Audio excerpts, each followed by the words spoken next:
കാമുകൻ എന്നാണ് പൂവങ്കോഴി എന്ന കെ.വി.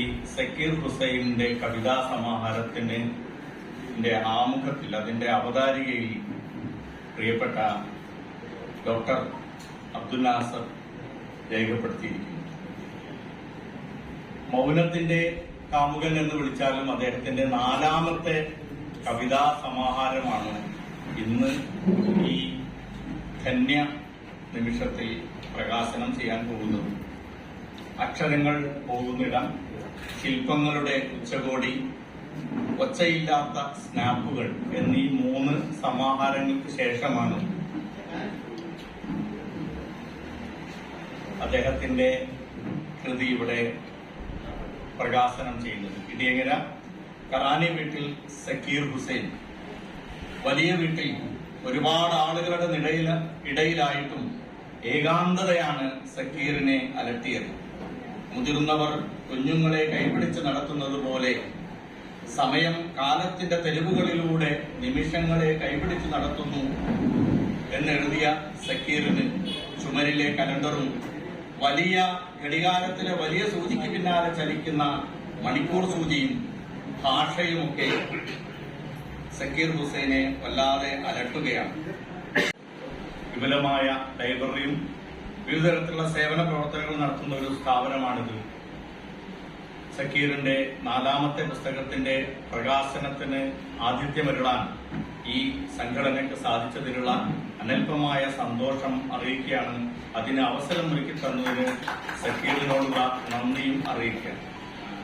അതേപോലെ തന്നെ മനസ്സിൽ വിരിയുന്ന മലരാണ് സ്നേഹം എന്ന ഗാനം, അങ്ങനെ 10 സിനിമകൾക്ക് പാട്ടുകൾ എഴുതി ഈ നാട് ആഘോഷിക്കുന്ന സുൽത്താൻ വീട് അടക്കമുള്ള നോവലുകളുടെ സീരിയലുകൾക്ക് പാട്ടുകൾ എഴുതിയിട്ടുള്ള ഈ നാട്, ഇപ്പോ നമ്മുടെ നാട്ടിൽ ധാരാളം MP അടക്കം അതേപോലെ മലയാളത്തിൽ ഒട്ടേറെ ആളുകൾ എഴുതി തെളിഞ്ഞിട്ടുള്ള ഒരു വാരികയാണ് ചന്ദ്രിക വാരിക. അതിന്റെ പത്രാധിപ സ്ഥാനത്തുണ്ടായിരുന്ന കാനേഷ് പൂനൂർ അദ്ദേഹം ഇവിടെ വളരെ നേരത്തെ എത്തിച്ചേർന്നിട്ടുണ്ട്. അദ്ദേഹത്തെ ഈ ഒരു ബ്രേക്ക് നടത്തിയിട്ടാണ് ഞാൻ അദ്ദേഹത്തെ ഈ ആദരിക്കുന്നതിന്റെ കൂടെ ഭാഗമായിട്ട് ഈ വേദിയിലേക്ക് സ്വാഗതം ചെയ്യുന്നു. ഈ യോഗത്തിൽ അധ്യക്ഷം വഹിക്കുന്നത് CSCO എന്ന പ്രസ്ഥാനത്തിന് ഇപ്പോൾ സമർത്ഥമായി നേതൃത്വം നൽകിക്കൊണ്ടിരിക്കുന്ന, വളരെ യൗവനത്തോടുകൂടി നേതൃത്വം നൽകിയിരിക്കുന്ന MD ഫസൽ റഹ്മാനാണ്. അദ്ദേഹത്തെ സഹർഷം സ്വാഗതം. നമുക്ക് ഇത് പ്രകാശനം ചെയ്യാൻ നമുക്ക് ലഭിച്ചിട്ടുള്ളത് ഡോക്ടർ അനിൽ ചേലേമ്പ്രയാണ്. ഡോക്ടർ KM അനിൽ എന്ന അദ്ദേഹം കാലിക്കറ്റ് സർവകലാശാല മലയാളം വിഭാഗത്തിന്റെ അധ്യക്ഷൻ, മലയാള വിഭാഗത്തിലെ വളരെ പ്രശസ്തമായി പ്രവർത്തിച്ചുകൊണ്ടിരിക്കുന്ന ഒരാളെന്നുള്ള നിലയ്ക്ക് മാത്രമല്ല, കേരളത്തിൽ അങ്ങോളം ഇങ്ങോളം ഭാഷയ്ക്കും അതുപോലെ തന്നെ നാടോടി വിജ്ഞാനീയത്തിനും വേണ്ടി പ്രവർത്തിക്കുന്ന ഒരു സാംസ്കാരിക പ്രവർത്തകനും എഴുത്തുകാരനും, എഴുത്തും സാംസ്കാരിക പ്രവർത്തനവും ഒരു പോരാട്ടമാക്കി മാറ്റിയിട്ടുള്ള അദ്ദേഹത്തെയാണ് നമ്മൾ ഈ പരിപാടിയിലേക്ക് സഹർഷം സ്വാഗതം ചെയ്യുകയാണ്. അതിലെ അധ്യാപകനാണ്. വാക്കിന്റെ സഞ്ചാരങ്ങൾ, പ്രണയവും സ്വാതന്ത്ര്യവും, ഉറൂബ് ജീവിതവും ദർശനവും, narration and representations of Kerala തുടങ്ങിയിട്ടുള്ള കൃതികൾ എഴുതിയിട്ടുള്ള അദ്ദേഹം ഒരു മികച്ച പ്രഭാഷകനാണ്. അദ്ദേഹത്തിന്റെ പ്രഭാഷണം, ഈ 2 പേരും വലിയ പ്രഭാഷകന്മാരാണ്. അത്രയും സമയം കൊടുക്കാൻ, അത്രയും സമയം ഇത് കേട്ടിരിക്കാൻ ഈ പറയുന്നത് നമുക്കൊരു അവസരം ഉണ്ടാവില്ല എന്നുള്ളതാണ് എന്റെ പ്രശ്നം. സമയം വളരെ വൈകിയതുകൊണ്ട് ഇവിടെ പരിപാടിയിൽ പങ്കെടുക്കാൻ വേണ്ടി പ്രശസ്ത കവി KT ഷൂട്ടി എത്തിച്ചേരുമെന്ന് അറിയിച്ചിട്ടുണ്ട്. പക്ഷേ അദ്ദേഹം ഇപ്പോ എത്താൻ സാധ്യതയില്ല എന്ന് പറഞ്ഞിട്ടുണ്ട്. ഈ പരിപാടിയിൽ ആശംസകൾ അർപ്പിച്ചുകൊണ്ടാണ് കാനേഷ് പൂനൂർ സംസാരിക്കുന്നത്. അതുപോലെ തന്നെ മൊയ്തീൻകോയ അദ്ദേഹം തന്നെ എത്തിച്ചേരും എന്നാണ് വിചാരിക്കുന്നത്. അദ്ദേഹത്തെ സ്വാഗതം ചെയ്യുന്നു. പ്രദീപ് രാമനാട്ടുകര ഇവിടെ എത്തിച്ചേർന്നിട്ടുണ്ട്. പ്രദീപ് രാമനാട്ടുകരയെ സ്വാഗതം ചെയ്യുന്നു. MP നൗഷാദ് എന്നെ സ്വാഗതം ചെയ്യുന്നു. നമ്മുടെ പ്രമുഖനായിട്ടുള്ള ഈ കോഴിക്കോട്ടെ ഒരു സാംസ്കാരിക പ്രവർത്തകൻ ആയിട്ടുള്ള MP അഹമ്മദിനെ സഹർഷം സ്വാഗതം ചെയ്യുന്നു. അതുപോലെ തന്നെ മറ്റൊരു സാംസ്കാരിക പ്രവർത്തകനായിട്ടുള്ള VS അബൂബക്കറിനെ സന്തോഷത്തോടുകൂടി സ്വാഗതം ചെയ്യുന്നു. ഇവിടെ ഈ ആശംസകൾ അർപ്പിക്കാൻ ചേരുമെന്ന് വിചാരിക്കുന്ന സിറു പ്രസാദിനെ, ഒരു എഴുത്തുകാരിയാണ്, അവരെ സ്വാഗതം ചെയ്യുന്നു. മലയാളത്തിന് പുതുതായി ഒരു നോവൽ സംഭാവന ചെയ്തിട്ടുള്ള ഐഷ ഫഹീമ പള്ളിയിലെ സ്വാഗതം ചെയ്യുന്നു. അതോടൊപ്പം ഈ ചടങ്ങിൽ നമ്മൾ സ്വാഗതം ചെയ്യേണ്ടതെന്തെങ്കിലും ഔപചാരികതയ്ക്ക് വേണ്ടി ഈ കവിയും നമുക്കെല്ലാവർക്കും ഇത്തരപ്പെട്ട നല്ല സന്ദർഭം അവർ തന്നിട്ടുള്ള സക്കീർ ഹുസൈനെ സ്വാഗതം ചെയ്യുന്നു. ഈ നന്ദി പ്രകാശിപ്പിക്കുന്നത് ഈ സമിതിയുടെ കൺവീനർ അഷ്റഫാണ്. അതിലൊക്കെ ഉപരി ഈ നാടിന്റെ, ഈ തെക്കേപ്പുറത്തിന്റെ, ഈ പ്രദേശത്തിന്റെ, മലയാളത്തിന്റെ ഒരു കവി എന്നുള്ള നിലയിൽ ഈ ദേശത്തുനിന്ന് അധികം കവികളില്ല എന്നുള്ളൊരു കാര്യമാണ്. എഴുത്തുകാരുണ്ട്, വളരെ പ്രശസ്തരായിട്ടുള്ള എഴുത്തുകാരുണ്ട്. ഈ നാടിനെ ഒരു ഇതിഹാസം, ഈ നാടിന്റെ ഇതിഹാസങ്ങളായിട്ടുള്ള സുൽത്താൻ വീട് മുതൽ ഇങ്ങ് കൈച്ചുമ വരെ, കൈച്ചുമ നോവലിന്റെ കർത്താവിടെ ഇരിക്കുന്നുണ്ട്. ഇങ്ങനെ നിരവധി നോവലുകളുടെയും കഥകളുടെയും ഒക്കെ ഒരു വലിയ പാരമ്പര്യം, സംസ്കാരത്തിന്റെ പാരമ്പര്യം, വീടുവെപ്പ് നമുക്ക് പറയാനുണ്ടെങ്കിലും കവികൾ അത്രയേറെ ഇല്ല. കാരണം ഭാഷ വളരെ വളരെ വളരെ സൂക്ഷ്മമായി മാത്രം ഉപയോഗിക്കുന്ന ഒരു പ്രസ്ഥാനമാണല്ലോ കവിത. ഞാൻ നിൽക്കുന്നില്ല. ഈ സന്ദർഭത്തിൽ ചേർന്നിട്ടുള്ള നിങ്ങളെ എല്ലാ ആളുകളെയും എല്ലാത്തിലും ഉപരിയായി ഈ പരിപാടിയിലേക്ക് സഹർഷം സ്വാഗതം ചെയ്തുകൊണ്ട് അണിചേരുന്ന പുസ്തകം പരിചയപ്പെടുത്തുന്ന പ്രതിപ്രാർത്ഥനാർക്കര കാനേഷ് കുന്നു, കെ മൊയ്ലിംഗോയ, doctor AK Abdul Hakeem, MP മുച്ചവർ, PS അബൂബക്കർ, സിംബു റസാഖ്, ആയിഷ ഫഹിമ, സ്വാഗതം ആശംസിച്ച സലാം കല്ലായി, മറ്റ് നാട്ടുകാരെ ഏറെ സന്തോഷമുണ്ട്. സിസ്കോയുടെ 68 വർഷത്തെ ചരിത്രത്തിൽ ഒരു ധന്യമുഹൂർത്തമാണ്. അതിന് നമുക്ക് അവസരം തന്ന കവി സക്കീർ ഹുസൈനെ ഞാൻ ആദ്യമായി അഭിനന്ദിക്കുകയാണ്.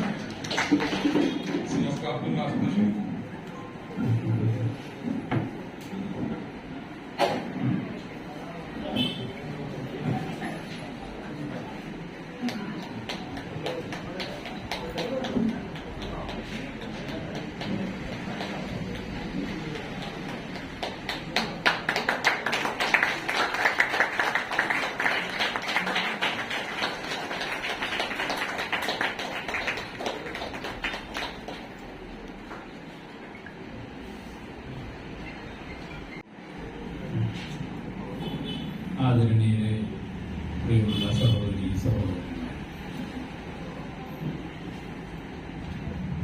ഈ സന്തോഷകരമായ ഒരു സന്ദർഭത്തിൽ സക്കീർ ഹുസൈന്റെയും അദ്ദേഹത്തിന്റെ സുഹൃത്തുക്കളുടെയും ബന്ധുക്കളുടെയും ഒക്കെ കൂടെ ആ സന്തോഷം പങ്കിടാൻ മാത്രം വന്ന ഒരാളാണ് ഞാൻ. ദീർഘമായി എന്തെങ്കിലും പ്രസംഗിക്കണമെന്ന് ഞാൻ വിചാരിക്കുന്നില്ല. നമുക്ക് വളരെ കുറച്ച് സമയമേ ഉള്ളൂ എന്ന് പലരും ഇനിയും സംസാരിക്കാനുണ്ട് എന്നതുകൊണ്ട് ഞാൻ ഔപചാരികമായി ചില കാര്യങ്ങൾ പറഞ്ഞുകൊണ്ട് പെട്ടെന്ന് അവസാനിപ്പിക്കാം. ഇവിടെ പറഞ്ഞതുപോലെ സക്കീർ ഹുസൈന്റെ കവിതയുമായി എനിക്ക് നേരത്തെ ബന്ധമുണ്ട്. ഇതിനു മുമ്പ് അദ്ദേഹം എഴുതിയ ഒരു സമാഹാരത്തിന് ഞാനൊരു കുറിപ്പ് എഴുതി കൊടുക്കുകയും അത് അദ്ദേഹത്തിന്റെ പുസ്തകത്തിൽ ചേർക്കുകയും ചെയ്തിരുന്നു. വാസ്തവത്തിൽ ഞങ്ങൾ തമ്മിൽ വ്യക്തിപരമായ ബന്ധങ്ങളൊന്നുമില്ല.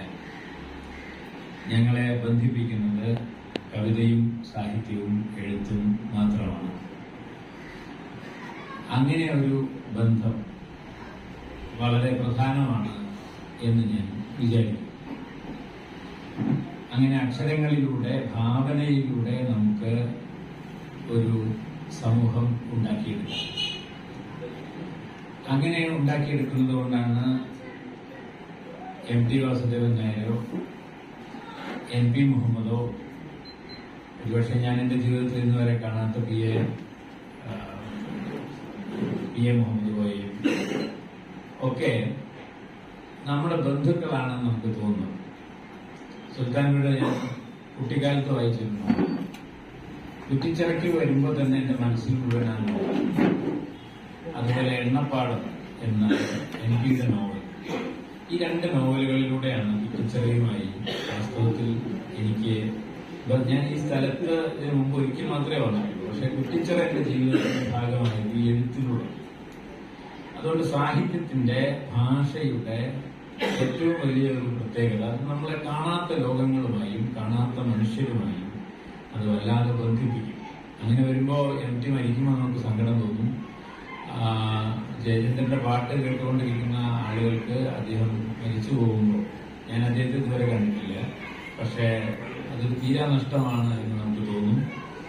അങ്ങനെ മനുഷ്യന്റെ മാത്രം ഒരു സവിശേഷതയാണ്. നേരിട്ട് കാണുകയോ ബന്ധപ്പെടുകയോ ഒന്നും ചെയ്തില്ലെങ്കിലും നമുക്ക് പരസ്പരം സ്നേഹിക്കാനുള്ള ഒരു മാധ്യമമാണ് ഭാഷ എന്നും, അങ്ങനെ ഭാഷയിൽ ശില്പങ്ങൾ തീർക്കുന്ന ഒരാളാണ് സക്കീർ ഹുസൈൻ എന്നും അദ്ദേഹം ഇതിനകം തെളിയിച്ചിട്ടുണ്ട്. അത് ഒരിക്കൽ കൂടി അദ്ദേഹം തന്റെ പൂവൻകോഴി എന്ന് പറയുന്ന കവിതയിലൂടെ ലോകത്തോട് പറയുകയാണ് ചെയ്യുന്നത്. ഈ കവിതയെക്കുറിച്ച് പറയുന്നതിന് മുമ്പ് ഒരു ചെറിയ കാര്യം സൂചിപ്പിക്കണമെന്ന് ഞാൻ വിചാരിക്കുന്നു. ഈ സ്ഥാപനത്തിൽ ഇതിനു മുമ്പും ഒരിക്കൽ ഞാൻ വന്നിട്ടുണ്ട്. ഈ സ്ഥാപനത്തിലേക്ക് വരുമ്പോൾ, ഇവിടേക്കുള്ള ഈ വഴിയിലൂടെ കടന്നു വരുമ്പോൾ എനിക്ക് എപ്പോഴും തോന്നിയിട്ടുള്ള ഒരു കാര്യം, അത് ഇവിടുത്തെ സന്ദർശക ഡയറിയിൽ എന്നോട് എഴുതാൻ പറഞ്ഞപ്പോഴും ഞാൻ അതാണ് എഴുതിയിട്ടുള്ളത്. ഈ പ്രദേശത്തിന് ഈ പ്രദേശത്തിൻ്റെതായ ഒരു സംസ്കാരവും ഈ പ്രദേശത്തിൻ്റെതായ ഒരു പാരമ്പര്യവും ഉണ്ട്. തീർച്ചയായിട്ടും പാരമ്പര്യം എന്ന് പറയുന്നത് പഴയതാണ്. അത് പലതും നമ്മുടെ ജീവിതത്തിൽ നമുക്ക് എപ്പോഴും കൊണ്ടു നടക്കാൻ കഴിയുന്നതല്ല. എങ്കിലും അതിന്റെ നന്മയെ സംരക്ഷിക്കുകയും അതിലേക്ക് പുതിയ കാലത്തിന്റെ നന്മകൾ കൂട്ടിച്ചേർക്കുകയും ചെയ്തുകൊണ്ട് രൂപപ്പെട്ട ഒരു സമിതിയാണ് ഈ സിയാസ്കോ എന്ന് പറയുന്ന സംഘടന എന്ന് അന്ന് തന്നെ എനിക്ക് തോന്നിയിട്ടുണ്ട്. ഇത് പാരമ്പര്യത്തെ സംബന്ധിച്ച് വളരെ പ്രധാനപ്പെട്ട ഒരു കാര്യമാണ്. പാരമ്പര്യം എന്ന് പറഞ്ഞാൽ അത് പഴയതല്ല, എന്നാൽ അത് പഴയതിനെ കളയലില്ല. പഴയതിൽ നിന്ന് നാം വേണ്ടതൊക്കെ സ്വീകരിക്കുകയും പുതിയ കാലത്തിനനുസരിച്ച് ഇതിനെ പുതുക്കുകയും ചെയ്തുകൊണ്ട് നമ്മുടെ കാലത്തോടൊപ്പം അതിനെ സഞ്ചരിപ്പിക്കാൻ, കൂട്ടി നടക്കാൻ നമുക്ക് കഴിയുക എന്നത് പ്രധാനമാണ്. ഇതേക്കുറിച്ച് പറയുമ്പോൾ പഴയ എഴുത്തുകാരനും നമ്മുടെ മഹാത്മാഗാന്ധി സർവകലാശാലയുടെ വൈസ് ചാൻസലറുമായിരുന്ന അനന്തമൂർത്തി പറഞ്ഞ ഒരു കഥ ഞാൻ ഈ സന്ദർഭത്തിൽ ഓർക്കുകയാണ്. അനന്തമൂർത്തി ഒരിക്കൽ അദ്ദേഹത്തിന്റെ ഒരു സുഹൃത്തിന്റെ വീട്ടിൽ പോയപ്പോൾ ആ സുഹൃത്തിന് കുറച്ച് കൃഷിയുണ്ട്. ആ കൃഷിയിടത്തിൽ ഒരാൾ ജോലി ചെയ്തുകൊണ്ടിരിക്കുകയാണ്. ആ ജോലി ചെയ്തുകൊണ്ടിരുന്ന ആള് അനന്തമൂർത്തിയോട് അയാളുടെ കയ്യിൽ ഒരു കത്തി കാണിച്ചിട്ട് പറഞ്ഞു, സർ, ഈ കത്തിക്ക് 300 കൊല്ലം പഴക്കമുണ്ട് എന്ന് പറഞ്ഞു. അപ്പൊ അദ്ദേഹം കത്തി വാങ്ങി നോക്കുമ്പോൾ വളരെ പുതിയൊരു കത്തി പോലെ കാണപ്പെട്ടു. അപ്പോ അനന്തമൂർത്തി ചോദിച്ചു, നിങ്ങൾ എങ്ങനെയാണ് ഇത് എല്ലാ ദിവസവും പണിക്കെടുക്കുമ്പോൾ ഇത് കേടുവന്നു പോകില്ലേ, എങ്ങനെയാണ് സംരക്ഷിക്കുന്നത് ഇത്ര വൃത്തിയായിട്ട് എന്ന് ചോദിച്ചപ്പോൾ അദ്ദേഹം പറഞ്ഞത്, അങ്ങനെയല്ല സാർ, അതിന്റെ അലക് കേടുവരുമ്പോ അതും ഞാൻ മാറ്റാറുണ്ട്, പിടി കേടുവരുമ്പോ അതും മാറ്റാറുണ്ട്, പക്ഷെ കത്തി പഴയതാണ് എന്ന് പറയുന്നു. അങ്ങനെ കാലത്തിനനുസരിച്ച് അലകും പിടിയും മാറിയാലും കത്തി പഴയത്, അതായത് പഴയതിൽ നിന്നുള്ള എന്ത് തുടർച്ചയാണ് അതിനുള്ളത്? ആ കത്തി എന്ന ഭാവനയാണ്, ആ കത്തി എന്ന സങ്കല്പമാണ് തുടരുന്നത്. അതാണ് പാരമ്പര്യത്തിന്റെ ഗുണം എന്ന് പറയുന്നത്. അങ്ങനെ ഈ പാരമ്പര്യത്തെ എങ്ങനെയാണ് ഭൗതികമായി സാക്ഷാത്കരിക്കേണ്ടത് എന്ന് ആലോചിക്കുന്ന ഒരു സംഘടനയാണ് ഇവിടുത്തെ ഈ സിയാസ്കോ എന്ന് പറയുന്ന സംഘടന എന്ന് ഞാൻ പറഞ്ഞത്. ഇത് തന്നെയാണ് വാസ്തവത്തിൽ സക്കീർ ഹുസൈൻ അദ്ദേഹത്തിന്റെ കാവ്യത്തിലും ചെയ്യുന്നത് എന്ന് ഞാൻ വിചാരിക്കുന്നു. അദ്ദേഹത്തിന്റെ കവിതയുടെ വലിയൊരു പ്രത്യേകതയായിട്ട് എനിക്ക് തോന്നിയിട്ടുള്ളത് മലയാള കവിതയുടെ പാരമ്പര്യത്തെ അദ്ദേഹം പുതുക്കിക്കൊണ്ട് തന്റെ കാലത്തിനനുസരിച്ച് പ്രവഹിക്കുന്ന ഒരു ധാരയെ അദ്ദേഹം വാസ്തവത്തിൽ നിർമ്മിച്ചെടുക്കുന്നുണ്ട്. കാരണം കവിതയിൽ ധാരാളം കള്ളനാണയങ്ങൾ ഉണ്ടാകുന്ന ഒരു കാലമാണ് ഇത്. പലപ്പോഴും ഈ കവിത, ഇപ്പൊ ഈ അടുത്ത കാലത്ത് ഒരു കവിത ഉണ്ടായിട്ടുണ്ട്, എന്റെ വളരെ പ്രിയപ്പെട്ട ഒരു സുഹൃത്താണ് ആ കവിത എഴുതിയിട്ടുള്ളത്. ജിജി എന്നാണ് കവിതയുടെ പേര്. എനിക്ക് അറിഞ്ഞുകൂടാ എന്തിനാണ് ഇങ്ങനെയൊക്കെ ആളുകൾ ചെയ്യുന്നത് എന്ന് അറിഞ്ഞുകൂടാ. അത് ഉണ്ടായെന്ന് മാത്രമല്ല, ആ കവിത വന്നപ്പോഴേക്കും ഈ അടുത്ത ദിവസം നടന്ന ഒരു ലിറ്റററി ഫെസ്റ്റിവലിൽ ആ കവിതയെ കുറിച്ചുള്ള ഒരു പ്രത്യേക ചർച്ച സെഷൻ സംഘടിപ്പിച്ചു. ഒരു മാഗസിൻ അതിനെക്കുറിച്ചുള്ള ചർച്ച ഉൾപ്പെടുത്തിക്കൊണ്ടുള്ള ഒരു പുതിയ പതിപ്പ് തയ്യാറാക്കി. ഇങ്ങനെയെല്ലാം നമ്മള് കവിതയുടെ ലോകത്തുള്ളപ്പോഴാണ് സക്കീർ ഹുസൈനെ പോലെ ഒരാൾ വളരെ നിശബ്ദനായി, ഇതില് നാസർ മാഷ് പറഞ്ഞതുപോലെ മൗനത്തിന്റെ കാമുകനായി ഈ പറയുന്ന പ്രദേശത്ത്, കുറ്റിച്ചിറ പ്രദേശത്ത് ജീവിക്കുകയും ഭാഷയിൽ തന്റെ ശില്പങ്ങൾ തീർത്തെടുക്കുകയും ചെയ്യുന്നു. അതിനകത്ത് യാതൊരു തരത്തിലുള്ള പ്രകടനപരതയുമില്ലാതെ ഞാൻ എല്ലാറ്റിന്റെയും ആധികാരികമായ ശബ്ദമാണ് എന്ന് ലോകത്തോട് പ്രഖ്യാപിക്കാതെ വളരെ മൗനമായി അദ്ദേഹം നിർവഹിക്കുന്ന ഒരു പ്രവൃത്തിയാണ് അദ്ദേഹത്തിന്റെ കവിത എന്ന് എനിക്ക് തോന്നിയിട്ടുണ്ട്. അതുകൊണ്ട് നാസർ മാഷ തലക്കെട്ട് എനിക്ക് വളരെ പ്രിയപ്പെട്ടതായി തോന്നി. അങ്ങനെ വരുമ്പോൾ സ്വാഭാവികമായും അദ്ദേഹത്തിന്റെ ഒരു കവിത, പല കവിതകളിൽ എനിക്ക് വളരെ പ്രിയപ്പെട്ട കവിതകളുണ്ട്, എല്ലാം പറയാൻ സമയമില്ലാത്തതുകൊണ്ട് ഞാൻ പറയുന്നില്ല. ഒരു കവിത ഞാനൊന്ന് വായിക്കാം. ഇത് ഞാനല്ല, ഇത് ഞാനല്ല, ഇത് ഞാനല്ല, ഇത് ഞാനല്ല, ഇത് ഞാനല്ല. എന്റെ ശരീരത്തിലും എന്റെ നിത്യനിദാനങ്ങളിലും ഞാനില്ലാതായിരിക്കും. ഭാഷയിലും സംസ്കാരത്തിലും സ്ഥലകാലങ്ങളിലും ഞാനില്ലാതായിരിക്കും. എന്റെ വികാരത്തിൽ നിന്ന് ഞാനിന്നോ അപ്രത്യക്ഷനായിരിക്കും. ഏതോ അനുകരണമാണ് നിങ്ങൾ ഇന്ന് കാണുന്ന ഞാൻ. വിദൂരതയിലിരുന്ന് ആരോ ചരട് വലിക്കുന്നതിനനുസരിച്ചാണ് എന്റെ ചുവടുകൾ. പണ്ട് കുലുക്കിയാൽ ഇളകുമായിരുന്നു എന്റെ ഇലകളും പൂക്കളും. കായികനികൾ ഇനിയുമായിരുന്നു. കാറ്റതിൽ അനുരക്തനായി മേഘങ്ങൾക്കിടയിൽ വിരൽ തൊട്ട് മഴക്കാറുകളെ വിളിച്ചുണർത്തുമായിരുന്നു.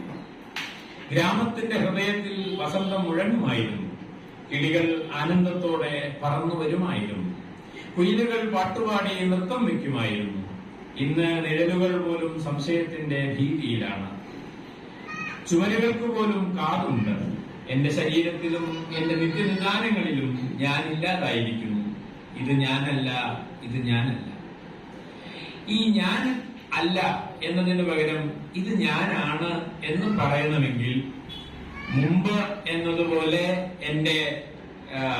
എന്നെ കുലുക്കുമ്പോൾ അതിൽ നിന്ന് പൂക്കളും ഇലകളും പൊഴിയണമായിരുന്നു. എന്റെ കായികനികളിൽ ഭ്രമിച്ച് കാറ്റ് കടന്നു വരണമായിരുന്നു. അതെല്ലാം നഷ്ടപ്പെട്ടതുകൊണ്ട് ഇന്ന് ഞാനില്ലാതായിരിക്കുന്നു. ഈ കവിതയിൽ സക്കീർ ഹുസൈൻ എല്ലായ്പ്പോഴും, അത് പ്രണയത്തെക്കുറിച്ചുള്ള കവിതയായാലും ശരി, മറ്റേത് തരത്തിലുള്ള ആവിഷ്കാരങ്ങളായാലും ശരി, എപ്പോഴും അദ്ദേഹം ഭൂതകാലത്തെ തന്റെ കവിതയിലേക്ക് കൊണ്ടുവരുന്നത് കാണാം. കുട്ടിക്കാലത്ത് കളിച്ച കളികൾ, കുട്ടിക്കാലത്ത് നടന്ന വഴികൾ, ഇതെല്ലാം സക്കീർ ഹുസൈൻ ഒരു ഓർമ്മയിൽ എന്ന പോലെ ചിരഞ്ഞെടുക്കുകയും അത് നഷ്ടപ്പെടുന്നതിനെ കുറിച്ച് ആധിപ്പെടുകയും ചെയ്യുന്നുണ്ട്. ഇത് തീർച്ചയായും ഒരു ഗൃഹാതുരത്വമല്ല, മറിച്ച് ഞാൻ നേരത്തെ പറഞ്ഞ പോലെ തന്റെ കാലത്തും സംരക്ഷിക്കപ്പെടേണ്ട നന്മയെപ്പറ്റി, തന്റെ കാലത്തും ജീവിതത്തിൽ ഉണ്ടാകേണ്ട അതിന്റെ സൗകുമാര്യത്തെ പറ്റിയുള്ള, അതാണ് ജീവിതത്തിന്റെ തുടർച്ച നഷ്ടപ്പെടുന്നതാണ് ഞാനല്ലാതായി തീരുന്നതിന്റെ കാരണം എന്നർത്ഥം. ഇത് വളരെ പ്രധാനപ്പെട്ട ഒരു ആശങ്കയാണ് എന്നെനിക്ക് തോന്നുന്നു. കാരണം ഇതിൽ പറഞ്ഞതുപോലെ നാം ഇന്നത്തെ കാലത്ത്, പ്രത്യേകിച്ചും കഴിഞ്ഞ 90-കൾക്ക് ശേഷമുള്ള നമ്മുടെ ജീവിതം പരിശോധിച്ചാൽ നമുക്ക് മനസ്സിലാവും. നമ്മുടെ ജീവിതം ആകെ ഇളകി മറിഞ്ഞത് 90-കൾക്ക് ശേഷമാണ്. നമുക്ക് നമ്മൾ സാധാരണ പറയുന്ന ഈ ഗ്ലോബലൈസേഷന്റെ ഒക്കെ ഭാഗമായി പുതിയ ചരക്കുകളുടെയും പുതിയ ജീവിത രീതികളുടെയും പുതിയ ദൃശ്യപ്പൊലിമയുടെയും ബഹളങ്ങളുടെയും ഒക്കെ ഒരു ലോകത്തേക്ക് നാം വലിച്ചെറിയപ്പെട്ടിരിക്കുകയാണ്. ഇപ്പൊ ഇവിടെ ഇരിക്കുന്ന എന്റെയൊക്കെ പ്രായത്തിലുള്ളവർക്ക് അറിയാം, നമ്മളൊക്കെ വാസ്തവത്തിൽ ഇപ്പോ വേറൊരു ലോകത്താണ് ജീവിക്കുന്നത്. ഇപ്പോ ഞങ്ങളുടെ നാട്ടിൽ പണ്ട് എന്റെ വീടിനടുത്ത് പത്മനാഭൻ നായർ നടത്തിയ ഒരു ചെറിയ കട മാത്രമേ ഉണ്ടായിരുന്നുള്ളൂ. അവിടെ പോയിട്ട് നമ്മളൊരു വീട്ടിൽ നിന്ന് പറഞ്ഞയച്ച് കുട്ടികളാവുമ്പോ ഒരു 500 പഞ്ചസാര വാങ്ങി കൊണ്ടുപോകാന്ന് പറഞ്ഞ് അവിടെ പീടികയിൽ പോയിട്ട് പത്മനാഭൻ നായരോട് ചോദിച്ചാൽ അയാൾ ചോദിക്കും 500 പഞ്ചസാര തന്റെ പുറകിലേക്ക് മാത്രം മതി, പഞ്ചസാര വേണമെങ്കിൽ 250 കൊണ്ടുപോയിക്കൊണ്ടു. കാരണം അയാളുടെ പീടിയിൽ ആകെ 1 കിലോ പഞ്ചസാര ഉണ്ടാവുള്ളൂ. അതാ നാട്ടിലുള്ളവർക്കൊക്കെ അത്യാവശ്യക്കാർക്ക് കൊടുക്കാനുള്ളതാണ്. ഇന്ന് പക്ഷെ നമ്മള് ലുലു മാളിൽ പോയാൽ നമ്മൾ ചെയ്യുന്നത് അതല്ല. ആവശ്യമുള്ളതും ഇല്ലാത്തതുമായിട്ടുള്ള എല്ലാ സാധനങ്ങളും കൊട്ടയിലേക്കിട്ട് കാർഡ് ചുഴറ്റി നമ്മൾ പുറത്തേക്ക് ഇറങ്ങുകയാണ് ചെയ്തുകൊണ്ടിരിക്കുന്നത്. എത്ര പെട്ടെന്നാണ് കാലം മാറുന്നത്. നാം ഇന്ന് ഏറ്റവും അധികം ധ്യാനിക്കുന്നത് വാക്കുകളിലല്ല, ഇന്ന് നാം ഏറ്റവും അധികം ധ്യാനിക്കുന്നത് മാളുകളിലാണ്. മാളുകളിൽ ഈ ചരക്കുകൾക്കിടയിൽ ഇങ്ങനെ വാവളിച്ചു നിൽക്കുന്ന മനുഷ്യരായി നമ്മൾ മാറിക്കൊണ്ടിരിക്കുകയാണ്. അങ്ങനെ അമിതമായ ഉപഭോഗാസക്തിക്ക് കീഴ്പ്പെടുന്ന ഒരു സമൂഹമായി മാറുമ്പോൾ സ്വാഭാവികമായും കവിതകൾ പരസ്യവാചകങ്ങളായി തീരുകയും നാം പറയുന്ന മൗനം എന്ന് പറയുന്നത് അസാധ്യമായി തീരുകയും ബഹളങ്ങൾക്കകത്ത് നാം നിരന്തരം ജീവിച്ചുകൊണ്ടിരിക്കുകയും ചെയ്യുന്നു. നമ്മുടെ രാഷ്ട്രീയ പ്രവർത്തനം എന്ന് പറയുന്നത് ഇന്നൊട്ടും തന്നെ ധ്യാനാത്മകമായ ഒരു പ്രവൃത്തിയല്ല. 9 മണിക്ക് ശേഷമാണ് നമ്മുടെ രാഷ്ട്രീയ പ്രവർത്തനം നാം കാണുന്നത്. കാരണം 9 മണിക്ക് ശേഷമാണ് ടെലിവിഷനിൽ ചർച്ച ആരംഭിക്കുന്നത് ആണ്. അപ്പൊ ഞങ്ങളുടെ നാട്ടിലെ അമ്മൂമ്മ പണ്ട് പറഞ്ഞത് 9 മണി വരെ പെണ്ണുങ്ങളെ സീരിയലാണ്, 9 മണി കഴിഞ്ഞാൽ ആണുങ്ങളെ സീരിയലാണ് എന്ന് പറഞ്ഞിട്ട്. അപ്പോ ആ അമ്മൂമ്മ വിചാരിച്ചത് ഇത് ആണുങ്ങളൊക്കെ ഇന്ന് കാണുന്നുണ്ടത് അവരുടെ ഒരു സീരിയലാണെന്നാണ്. ഏതായാലും രാഷ്ട്രീയം എന്ന് പറയുന്നത് അങ്ങനെ ഒരു സീരിയലായി മാറിക്കൊണ്ടിരിക്കുന്ന ബഹളങ്ങൾ അല്ലെ. രാഷ്ട്രീയത്തിലെ നമ്മള് എന്തെല്ലാമാണ് കണ്ടുകൊണ്ടിരിക്കുന്നത്. രാത്രി 9 മണിക്ക് ശേഷം നമുക്കറിയാം, ഒരാൾ അയാളുടെ വാദഗതികൾ അവതരിപ്പിക്കുമ്പോൾ ഉത്തരം മുട്ടിക്കഴിഞ്ഞാൽ വായതോന്നിതൊക്കെ വിളിച്ചു പറയുകയും അങ്ങനെ വൃത്തികെട്ട ഭാഷ ഉപയോഗിക്കുകയും അതാണ് രാഷ്ട്രീയം എന്നൊക്കെ തെറ്റിദ്ധരിക്കുകയും ഒക്കെ ചെയ്യുന്ന ഒരു സവിശേഷമായ കാലം സംജാതമായിരിക്കുന്നു. ഇങ്ങനെ ഭാഷ മലിനമായിക്കൊണ്ടിരിക്കുന്ന സമയത്താണ് സക്കീർ ഹുസൈൻ ആ ഭാഷയ്ക്കകത്ത് നിന്ന് സൗന്ദര്യത്തിന്റെ, ഈ പറഞ്ഞ സഹാനുഭൂതിയുടെ, പ്രണയത്തിന്റെ, ആർദ്രതയുടെ ചില ഉറവകൾ കണ്ടെടുക്കുന്നത്. അങ്ങനെ തന്റെ ചുറ്റും ഭാഷ മലിനമായിക്കൊണ്ടിരിക്കുമ്പോ, തന്റെ ചുറ്റും ജീവിതം മലിനമായിക്കൊണ്ടിരിക്കുമ്പോ അതിനകത്ത് നിന്ന് ഈ പറഞ്ഞ സൂക്ഷ്മമായ ധ്വനികൾ കണ്ടെത്താനുള്ള ഒരു കവിയുടെ ശ്രമം തീർച്ചയായും സന്തോഷമുള്ള ഒരു കാര്യമാണ്. പ്രത്യേകിച്ചും എന്നെ പോലൊരാൾക്ക് അത് വളരെ സന്തോഷം ഉണ്ടാക്കുന്ന ഒരു കാര്യമാണ് എന്ന് പറയാതിരിക്കാനാവില്ല. ഇപ്പൊ ഇതിനകത്ത് ഒരു വരി, നിശബ്ദത എന്നാൽ വിരഹത്താൽ ഒരാൾ മറ്റൊരാളെ ഹൃദയം പൊട്ടി ഉറക്കെ വെളിപ്പെടുത്തുന്നതിന്റെ ശബ്ദമാണ് എന്ന് സക്കീർ ഹുസൈൻ എഴുതുന്നുണ്ട്. അതുകൊണ്ട് നിശബ്ദത എന്ന് പറഞ്ഞാൽ അർത്ഥം ഒന്നും മിണ്ടാതിരിക്കുന്നതല്ല, അയാൾ ഹൃദയം പൊട്ടി നിലവിളിക്കുന്നുണ്ട് എന്ന് മനസ്സിലാക്കാൻ നിങ്ങൾക്ക് കഴിയണമെങ്കിൽ നിശബ്ദതയുടെ ഭാഷ എന്താണ് എന്ന് മനസ്സിലാവണം. ഒരാൾ ഒന്നും മിണ്ടാതിരിക്കുമ്പോഴും അയാളുടെ ഹൃദയം വായിക്കാനുള്ള ശേഷിയാണ് മനുഷ്യർക്ക് വാസ്തവത്തിൽ ഉണ്ടാകേണ്ടത്. എന്നാൽ ഇന്നത്തെ കാലത്ത് അങ്ങനെയല്ല. ഇപ്പൊ എന്റെ പ്രസംഗം കഴിഞ്ഞാൽ സ്വാഭാവികമായിട്ടും ഇതിനൊരു ആങ്കർ ഉണ്ടെങ്കിൽ അയാൾ പറഞ്ഞ അൽമാഷ പ്രസംഗം ഗംഭീരമായി എല്ലാവരും കയ്യടി കൊടുക്കൂ എന്ന് പറയുകയും കയ്യടി വാങ്ങുകയും ചെയ്യുകയാണ് ചെയ്യുന്നത്. അല്ലാതെ എന്റെ പ്രസംഗം കേട്ട് കയ്യടിക്കാൻ നിങ്ങൾക്ക് തോന്നിയത് കൊണ്ടല്ല. അങ്ങനെ നമ്മൾ ചെയ്യുന്നതിനെല്ലാം പ്രഖ്യാപിക്കുകയും കയ്യടി പറഞ്ഞു വാങ്ങുകയും ഒക്കെ ചെയ്തുകൊണ്ടിരിക്കുന്ന സവിശേഷമായ, വാസ്തവത്തിൽ സ്വയം എപ്പോഴും ഞാൻ എന്റെ ഒരു പുസ്തകം എഴുതി കഴിഞ്ഞാൽ ഉടനെ അതിനെക്കുറിച്ച് ഫേസ്ബുക്കിൽ എഴുതി, എന്റെ സുഹൃത്തുക്കളെ കൊണ്ട് എഴുതിച്ച്, അങ്ങനെ സ്വയം പൊങ്ങി പൊങ്ങി വരുന്ന, എല്ലാം ബഹളമയമായിക്കൊണ്ടിരിക്കുന്ന ഒരു ലോകത്ത് നിശബ്ദത എന്നത് അവരെ ജീവിയുടെ, തന്റെ അടുത്തുള്ള മനുഷ്യന്റെ ഹൃദയം പൊട്ടിയുള്ള ഒരു കരച്ചിലാണെന്ന് മനസ്സിലാക്കാൻ കഴിയുന്നതാണ് കവിത എന്ന് പറയുന്നത്. അങ്ങനെ ഒന്നും പറയാതെയും എല്ലാം തിരിച്ചറിയാൻ കഴിയുന്ന ഒരു ഭാഷയുടെ സങ്കല്പം സക്കീർ ഹുസൈനിലുണ്ട് എന്നാണ് സൂചിപ്പിക്കാനുള്ളത്. ഇതിലെ പൂവൻകോഴി എന്ന ഇതിന്റെ ഈ പുസ്തകത്തിന് തലക്കെട്ടായി എഴുതിയിരിക്കുന്ന കവിതയിൽ വളരെ നിസ്സാരമായിട്ടുള്ള വിഷയമാണ്. കോഴി ഏതോ അടുപ്പിൽ അധികം വൈകാതെ ഭക്ഷണമാകാൻ പോകുന്ന ഒരു പക്ഷിയാണ്. പക്ഷേ അതും ഭാഷയുമായി ബന്ധപ്പെട്ടുകൊണ്ടാണ് സക്കീർ ഹുസൈൻ അവതരിപ്പിക്കുന്നത്. വെളുക്കുമ്പോൾ തൊട്ടയൽപ്പക്കത്തെ പൂവൻകോഴി മാനത്തേക്ക് തല ഉയർത്തി പിടിച്ച് കൊക്ക് അന്തരീക്ഷത്തിൽ ഉരസി വാക്ക് പുറത്തെടുക്കുന്നു എന്നാണ് സക്കീർ ഹുസൈൻ പറയുന്നത്. അപ്പോ കോഴി വാസ്തവത്തിൽ ഭാഷയിലാണ് ഇടപെടുന്നത്. അതൊരു ഭാഷയായി ഇല്ലാത്ത ചിറകുമായി ഉലകമാകെ നീന്തുന്നു. അത് പല വർണ്ണങ്ങളും രൂപകങ്ങളും പണിയുന്നു. തെറിച്ചതെന്ന് തോന്നുന്ന ലിപികൾ വായുവിൽ താളമായി ഒഴുകിപ്പരക്കുന്നു. കൂവിക്കഴിയുമ്പോൾ അതിന്റെ ഭാവത്തിൽ ഇരുട്ടിനെ തിരുമ്പിക്കഴുകി കിഴക്കേ ചക്രവാളത്തിൽ പ്രഭാതത്തെ ഉണക്കാനിട്ടതിന്റെ ഭാരം ഇറക്കി വെച്ചതുപോലെ കാറ്റഴിയുന്നു. മതിൽപ്പുറത്തങ്ങനെ മണവാട്ടിയെപ്പോലെ ചരിക്കുന്നതെങ്കിലും കണ്ണിലരിക്കുന്നത് ഏതോ അടുക്കളയിലെ വറച്ചട്ടിയിൽ എരിയുന്ന അവയവങ്ങളുടെ അടുത്ത അത്താഴം. ജീവിതം, മരണം, ധർമ്മം എന്നത് ഉത്തരമില്ലാത്ത പ്രഹേളികയിലെ ചോദ്യങ്ങളാവുമ്പോൾ ഓരോ പുലരിയെയും നട്ടുച്ചകളെയും ഇഴകീറി നേർത്ത വിരലുകൊണ്ടത് ചിക്കി പരത്തുന്നു. അയൽവക്കങ്ങളെ വിളിച്ചുണർത്തുന്ന ഉറക്കനെയുള്ള ഈ കൂവൽ ഉറക്കത്തിലാണ്ട് കിടക്കുന്നവരെ കൊളുത്തി വലിക്കുന്ന ചുണ്ട മുനകൾ പോലെ എന്നാണ് പൂവൻകുഴി. ഈ കവിത വായിക്കുമ്പോൾ എനിക്ക് പെട്ടെന്ന് തോന്നിയ ഒരു കാര്യം, എഴുത്തച്ഛൻ പറയുന്ന ഒരു വരിയുണ്ട്, ചക്ഷുശ്രവണ കളസ്തമാം ദർദുരം ഭക്ഷണത്തിനപേക്ഷിക്കുന്നത് പോലെ എന്ന് പറഞ്ഞാൽ പാമ്പിന്റെ വായയിലിരിക്കുന്ന ഒരു തവള അതിന്റെ മുന്നിലൂടെ പറക്കുന്ന ഒരു പ്രാണിയെ പിടിക്കാൻ വേണ്ടി നാവ് നീട്ടുന്നത് പോലെയാണ് മനുഷ്യ ജീവിതം.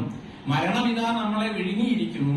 അങ്ങനെ മരണത്തിന്റെ വായിലിരിക്കുന്ന മനുഷ്യൻ എന്തിരിക്കുന്നതെങ്കിൽ സക്കീർ ഹുസൈൻ ഉറങ്ങിക്കിടക്കുന്നവരെ ഒരു ദിവസം വിളിച്ചു നടത്താനുള്ളതാണ് കവിത എന്നും അതാണ് പൂവൻകോഴിയുടെ ധർമ്മമെന്നും അതുകൊണ്ട് ആ ധർമ്മമാണ് നിർവഹിക്കുന്നത് എന്നും ഓർമ്മിപ്പിക്കുമ്പോൾ നമുക്കൊക്കെ ജീവിതത്തിൽ ചില കർമ്മങ്ങൾ, ചില ധർമ്മങ്ങൾ നിർവഹിക്കാനുണ്ട്. മരണം സ്വാഭാവികമായി വരാനിരിക്കുന്നതാണെങ്കിലും ചെയ്യാനുള്ളത് ചെയ്തുകൊണ്ടിരിക്കണം എന്ന് ഓർമ്മിപ്പിക്കുന്ന ഒരു ജീവിയാണ് പൂവൻകോഴി എന്ന് നമുക്കതിനെ വായിച്ചെടുക്കാം.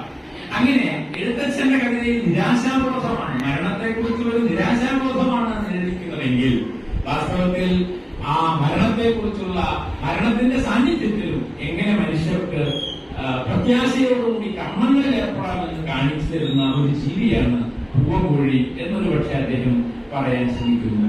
അങ്ങനെ പൂവൻകോഴി എന്ന് പറയുന്ന വളരെ നിസ്സാരമായ ഒരു ജീവിയുടെ ചലനങ്ങളിൽ നിന്ന് വളരെ വ്യത്യസ്തമായ ഒരു ആഖ്യാനം ഉണ്ടാക്കിയെടുക്കാൻ അദ്ദേഹത്തിന് കഴിയും. ഞാൻ അവസാനിപ്പിക്കുന്നതിന് മുമ്പ് ഒരു കാര്യം കൂടി പറയാം.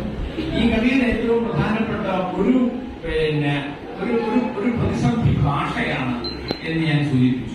ഭാഷ ശബ്ദായമാനമാകുന്നതിനേക്കാൾ നിശബ്ദമാകുന്നതിനെ കുറിച്ചാണ് അദ്ദേഹം ആലോചിക്കുന്നത്. മറ്റൊന്ന് അദ്ദേഹത്തെ ഏറ്റവും അധികം പ്രലോഭിപ്പിക്കുന്ന ഒരു കാര്യം കാലമാണ്. കാലം എന്നത് മനുഷ്യ ജീവിതത്തിലെ വളരെ പ്രധാനപ്പെട്ട ഒരു ഘടകമാണെന്ന് നിങ്ങൾക്കറിയാം. അള്ളാഹുവിന്റെ ഖജനാവിൽ മാത്രമേ അനന്തമായ സമയമുള്ളൂ എന്ന് ബഷീർ എഴുതിയിട്ടുണ്ട് എന്ന് നിങ്ങൾക്കറിയാമല്ലോ. ഈ വാസ്തവത്തിൽ അത് വളരെ പ്രധാനപ്പെട്ട ഒരു ആശയമാണ്. ഈ കാലം എന്നത് ഓരോ മനുഷ്യരുടെയും ഉള്ളിലാണ് കാലം, അല്ലാതെ അത് ഈ ക്ലോക്കിൽ തിരിയുന്നതല്ല കാലം എന്ന് പറയുന്നത്. അതുകൊണ്ട് ഈ സംസാരിച്ചുകൊണ്ടിരിക്കുന്ന എന്റെ കാലബോധവും കേട്ടുകൊണ്ടിരിക്കുന്ന നിങ്ങൾ ഓരോരുത്തരുടെ കാലബോധവും വ്യത്യസ്തമാണ് എന്നതാണ് പ്രധാനം. മുമ്പ് നേരത്തെ സലാമാഷ് എന്നെ പരിചയപ്പെടുത്തി പോയി ഫോക്ലോറൊക്കെ ആയിട്ട് ബന്ധപ്പെട്ട ചില പഠനങ്ങൾ ഞാൻ നടത്തിയിട്ടുണ്ടെന്നൊക്കെ പറഞ്ഞ് അത് പഠിക്കുന്ന കാലത്താണ്. അന്ന് ഒരിക്കൽ ഞാൻ എന്റെ വീടിനടുത്തുള്ള ഒരു ഉമ്മയോട് ചില വിവരങ്ങൾ അന്വേഷിക്കാൻ വേണ്ടി അവരോട് സംസാരിച്ചു കഴിഞ്ഞപ്പോ അവര് മക്കളെ പറ്റിയൊക്കെ എന്നോട് പറഞ്ഞിരുന്നു. അപ്പോ ഞാൻ അവരോട് ചോദിച്ചു, ഉമ്മയുടെ മൂത്ത മോനോട് എത്ര വയസ്സായി? അപ്പൊ എന്നോട് അവര് പറഞ്ഞു, അതൊന്നും എനിക്ക് അറിയാൻ കുട്ടിയെ, ഈ മുറ്റത്തിരിക്കുന്ന പ്ലാവ് കോടി കായ്ച്ചതും ഞാൻ മോനെ പറ്റുന്ന ഒരു കൊല്ലാണ്. അപ്പൊ പിന്നെ മോൻ എത്ര വയസ്സായിരിക്കും അതിനോട് ചോദിച്ചു. ഇത് ആരുടെ പ്രതിസന്ധിയാണെന്ന് ചോദിച്ചാൽ നമ്മുടെ പ്രതിസന്ധി. നമുക്ക് കാലം കണക്കാക്കാൻ കലണ്ടറും ക്ലോക്കും മാത്രമേ ഉള്ളൂ. പക്ഷെ ഉമ്മയുടെ കാലബോധം എന്ന് പറയുന്നത് പ്രപഞ്ചത്തിന്റെ കാലബോധമാണ്. അത് പ്ലാവ് കഴിക്കുന്നതും ഈ നെല്ല് കൊയ്യുന്നതും മഴ പെയ്യുന്നതും പൂക്കൾ ഉണ്ടാകുന്നതിന്റെ ഒക്കെ ഇടയിലാണ് മനുഷ്യ ജീവിതത്തെ അവർ അളക്കുന്നത്. അതുകൊണ്ട് കാലബോധം പലതാണ് എന്നർത്ഥം.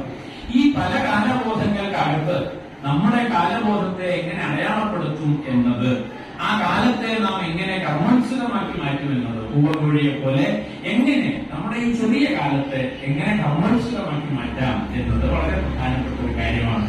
അതുകൊണ്ട് ഒരു ബഷീറിന്റെ തുടർച്ച, എഴുത്തച്ഛന്റെ തുടർച്ച, അതുപോലെ ഇതിനകത്ത് ഒരു മരിച്ചവർക്ക് എന്തിനാണ് പൂക്കൾ എന്നൊരു കവിതയുണ്ട്. ആ കവിത വാസ്തവത്തിൽ അരിയില്ലാഞ്ഞിട്ട് എന്ന വൈലോപ്പിള്ളിയുടെ കവിതയുടെ ഒരു തുടർച്ചയായിട്ട് എനിക്ക് വായിക്കാൻ കഴിയും. ചുരുക്കി പറഞ്ഞാൽ സക്കീർ ഹുസൈന്റെ കവിത മലയാള കാവ്യ പാരമ്പര്യത്തെ മുന്നോട്ട് കൊണ്ടുപോവുകയും അതിനെ പക്ഷേ നവീകരിക്കുകയും ചെയ്യുന്നു. നമ്മുടെ അനന്തമൂർത്തിയുടെ കൃഷിക്കാരൻ എങ്ങനെയാണ് തന്റെ കത്തി അലകും പിടിയും മാറ്റിയിട്ടും കത്തിയായി കൊണ്ട് നടക്കുന്നത്, അതുപോലെ എഴുത്തച്ഛനിൽ നിന്ന് ആരംഭിക്കുന്ന ഈ കാവ്യ പാരമ്പര്യത്തെ തന്റെ കുറ്റിച്ചിറയുടെ പരിസരത്ത് നിന്നുകൊണ്ട് എങ്ങനെ ഒരു പുതിയ കാലത്തിന്റെ ശബ്ദമാക്കി മാറ്റാമെന്ന് ആലോചിക്കുന്ന, കവിതയുടെ പാരമ്പര്യത്തെ നഷ്ടപ്പെടാതെ സൂക്ഷിക്കുന്ന ഈ പുതുകവി വാസ്തവത്തിൽ മലയാളത്തിന്റെ പ്രതീക്ഷയാണ്. അദ്ദേഹത്തിന് ഇനിയും ധാരാളം രചനകൾ നടത്താൻ വളരെ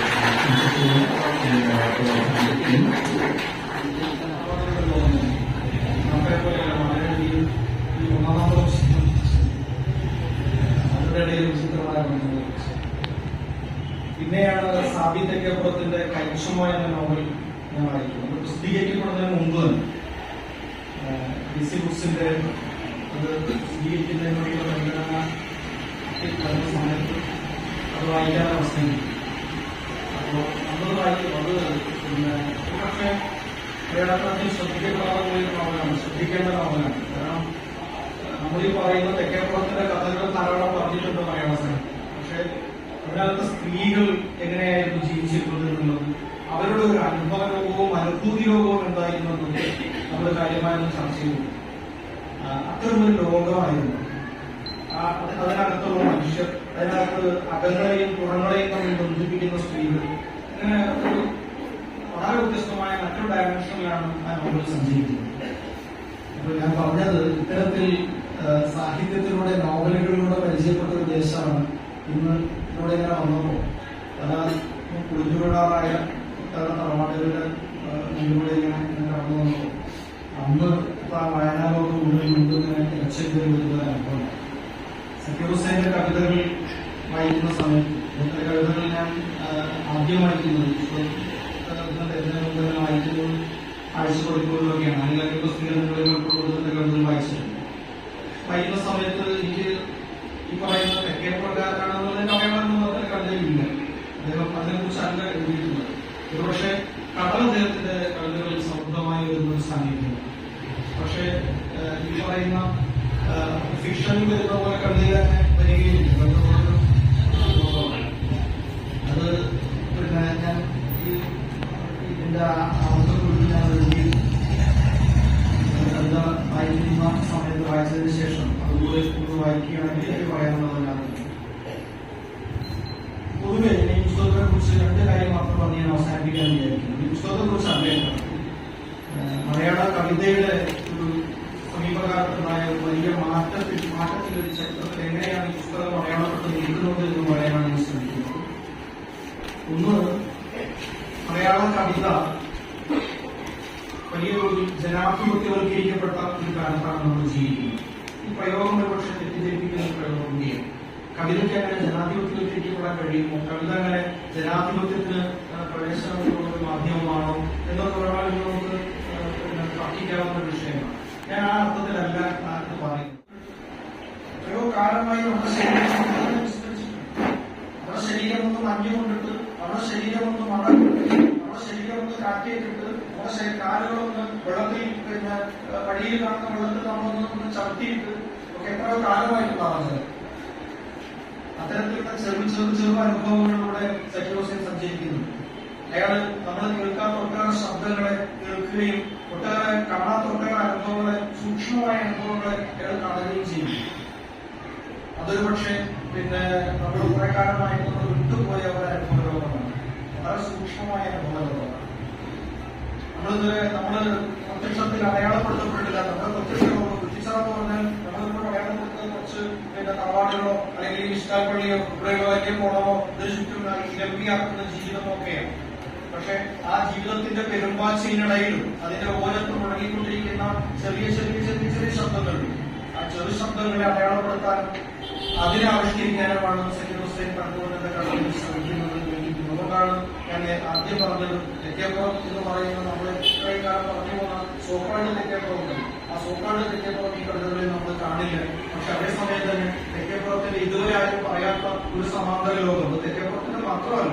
ഒരുപക്ഷെ സക്കീർ ഹുസൈൻ അവതരിപ്പിക്കുന്ന തെക്കേപ്പുറത്തിന്റേതായിരിക്കാം. പക്ഷെ ഞാൻ വിചാരിക്കുന്നത് അത് കേരളത്തിൽ എവിടെയും ആകാം എന്നുള്ളതാണ്. അത്തരത്തിലുള്ള ഒരു സൂക്ഷ്മ ലോകത്തെ ആവിഷ്കരിക്കാൻ സക്കീർ ഹുസൈൻ ഈ കവിതകളിലൂടെ സാധിക്കുന്നത് ഒരു പുസ്തകത്തിന്റെ, ഒരു കവിതാ പുസ്തകത്തിന്റെ ഏറ്റവും വലിയ സാഫല്യം എന്നത് കവിതയ്ക്ക് വൈവിധ്യമാകുന്ന അനേകം വായനകളുണ്ടാവുക എന്നതാണ്. ഈ പുസ്തകത്തിന് അത്തരത്തിൽ വളരെ വൈവിധ്യപൂർണമായ അങ്ങേയറ്റം വ്യത്യസ്തമായ വായനകൾ സാധിക്കട്ടെ. അത്തരത്തിൽ വായനകളാൽ നിറഞ്ഞ ഒരു ഭാവികാലം അദ്ദേഹത്തിനെ ആശംസിക്കുന്നു. സഹായമായി മുന്നോട്ട് നടക്കാൻ ചില പണികൾ കണ്ടാലും അതിന്റെ കുഞ്ഞിനെടുത്ത് നടക്കുന്നതുകൊണ്ട് സ്മൃതി അറിയാതെ ശരീരത്തിന്റെ ഉപയോഗം ചില പണികൾ തിരിച്ചുകൊടുന്ന സ്വകാര്യ വസ്തുക്കൾ മുന്നിലെത്തുവാൻ മത്സരത്തിൽ പതിയിരിക്കുന്ന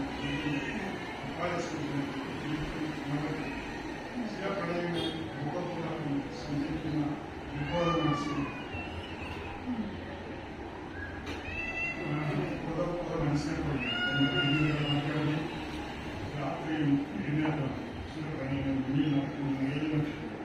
രണ്ടാമത്തെ പണികൾ മാത്രമേ നമുക്ക് മുന്നിൽ അനുവദിച്ചു. ഈ കവിത തന്നെ അദ്ദേഹത്തിന്റെ ഈ ശൈലിയുടെ വളരെ വ്യത്യസ്തതയെ സൂചിപ്പിക്കുന്നതാണ്. ഈ ഭാവുകത്വത്തെ പുനരാവിഷ്കരിക്കുക തന്നെയാണ് നല്ല കവിയുടെ ലക്ഷണം.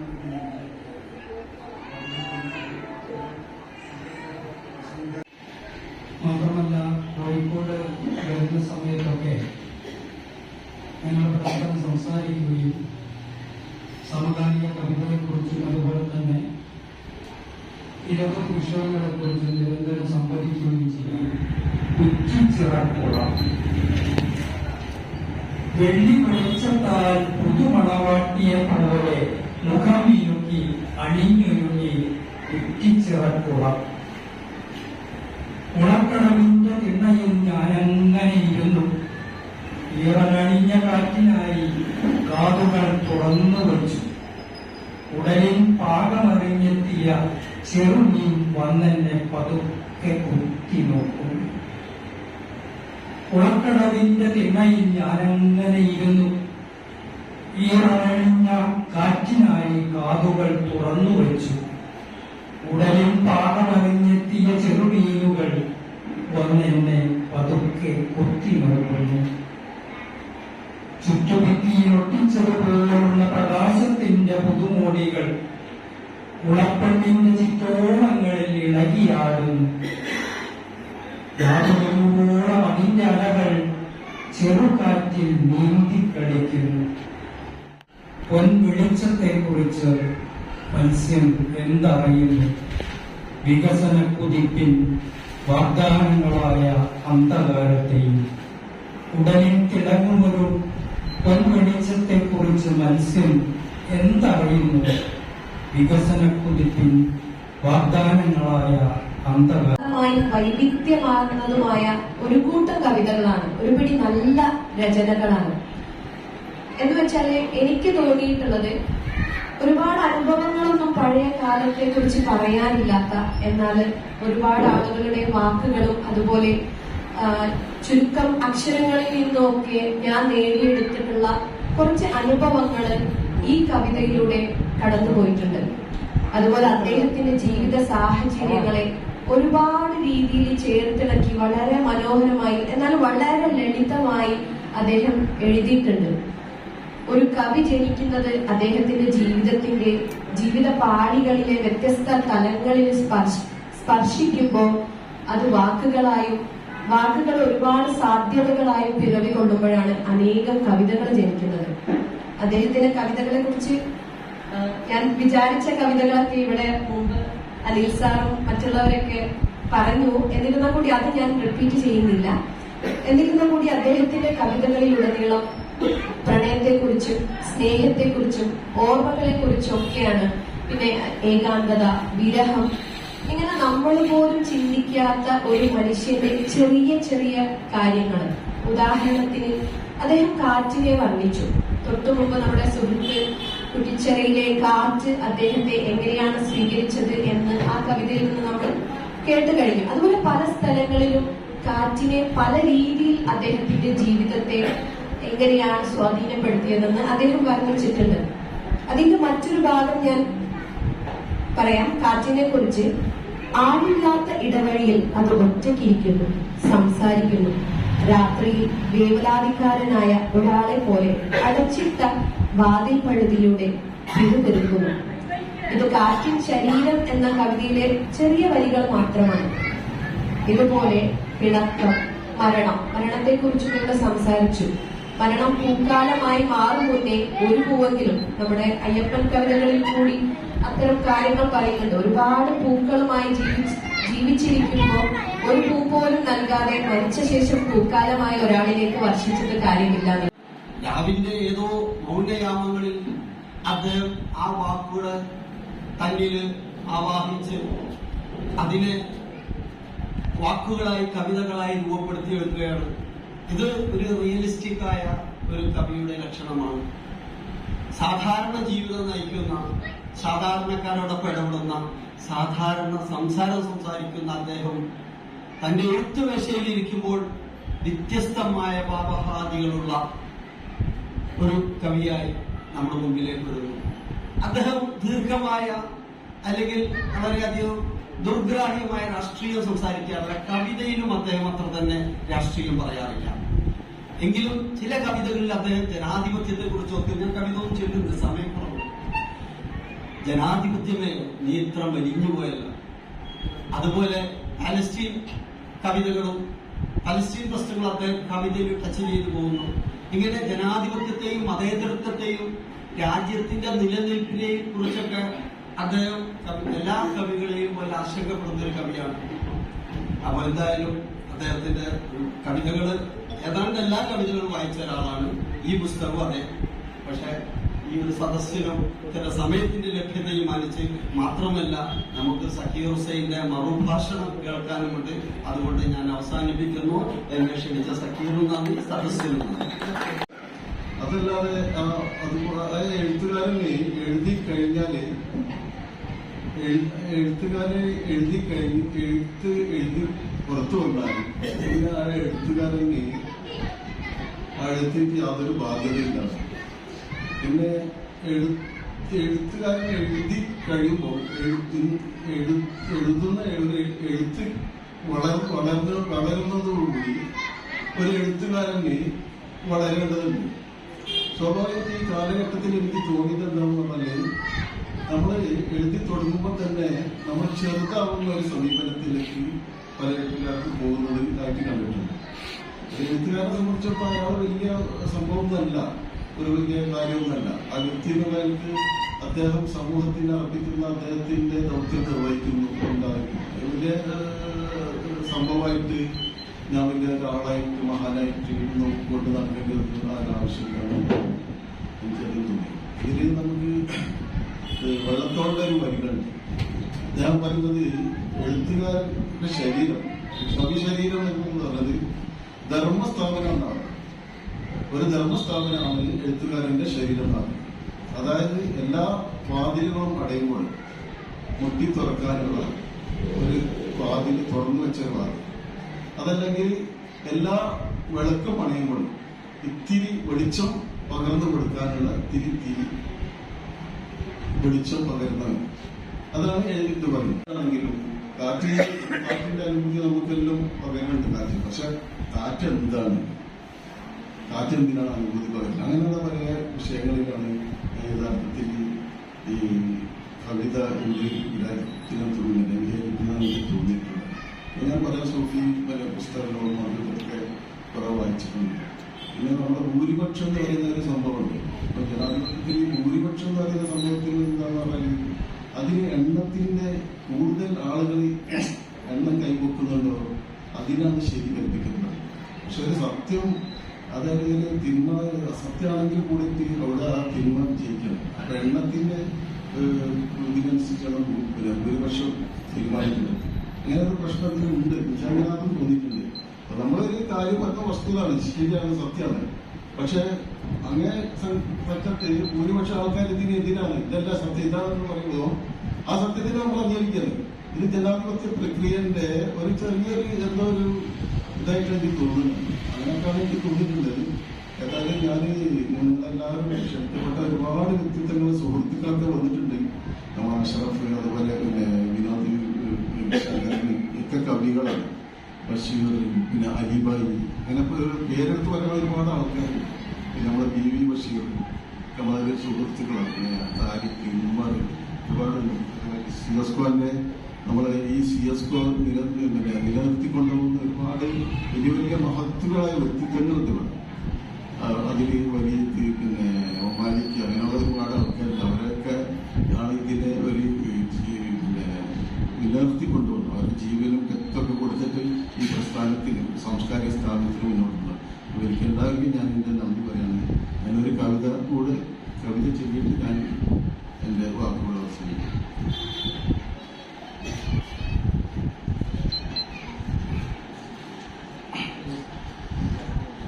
കവിതയുടെ പേര് പ്രണയപ്പെടുത്തി.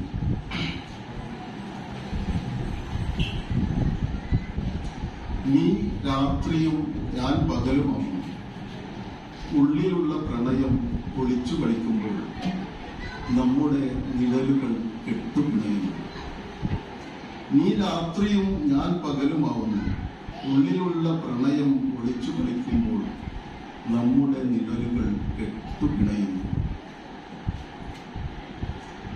നിന്റെ മൗനം നിഗൂഢം ആകാശം പോലെ, വാക്കുകൾ പക്ഷികളെ പോലെ നീന്തി തുടിക്കുന്നു എന്റെ തപസ്സിടക്കാൻ ഇല്ലാത്ത തൂണുകളിൽ ചിറകടിച്ച്. ഇത് 10 കവിതകളാണ് ഇന്നത്തുള്ള. അതിനോട് ഓരോന്നോരോന്നൊക്കെ ചെറിയ കൊട്ടു കവിതകളാണ്. കലാനിയുടെ സിക്കി ഹുസൈന്റെ ബോംബോയി എന്ന ഈ കവിതാ സമ്മാനം പ്രകാശ ചടങ്ങിൽ നിങ്ങൾക്ക് എല്ലാവർക്കും ആദ്യമായി നന്ദി പറയുന്നു. ഇന്ന് ഈ പരിപാടി പുസ്തക പ്രകാശനം ചെയ്ത ഡോക്ടർ അനിൽ ചേലവർക്ക് പ്രത്യേക പുസ്തകങ്ങളെ പറ്റി അതുപോലെ ഈ പുസ്തകം ആശംസ അർപ്പിച്ച അബ്ദുൽ നാസർ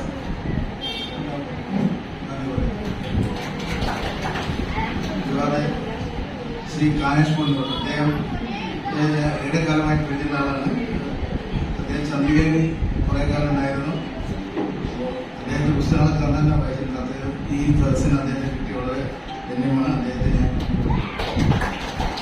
അതുപോലെ ശ്രീ പ്രദീപ് രാവനാട്ടുക, അദ്ദേഹത്തിന് നമ്മൾ പറയുകയാണ്. ശ്രീ ടി ബിച്ചാമതി ആശംസ അർപ്പിച്ച ബിച്ചാമതിന് നന്ദി പറയുന്നു. ശ്രീ ബി എസ് ആർക്കോട്ടെ നന്ദി പറയുന്നു. അതുപോലെ നമ്മുടെ പ്രദേശത്തിന്റെ എഴുത്തുകാരിയായ ശ്രീ ആശ നന്ദി പറയുന്നു. ഇന്നത്തെ ഈ പരിപാടിക്ക് നിങ്ങൾ എല്ലാവർക്കും പ്രതിസ്പന്ദനം നൽകിയ ശ്രീ കെ ഹുസൈൻ ഒരിക്കൽ കൂടി ഈ പരിപാടി പങ്കെടുത്ത് നിങ്ങൾക്ക് എല്ലാവർക്കും തിരിച്ചറിയപ്പെട്ടു. നല്ലൊരു സദസ്സാണെന്ന് രാമസ്വരമായിട്ട് തന്നെ നല്ലൊരു സദസ്സാണ്.